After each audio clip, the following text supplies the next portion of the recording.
చూపించిందా నా రాతి గుండెని తాకుతూ శిల్పంలాగా మార్చేసిందా యుగములకైనా మగనిగా వీణ్ణి పొగడాలి అంటూంది నాలో మనసే వాడే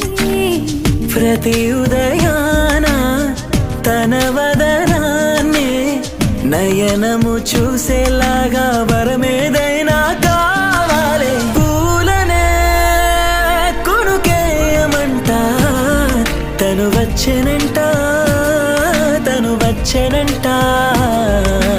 అయ్యంటే మరి నేను అర్థము తెలుసు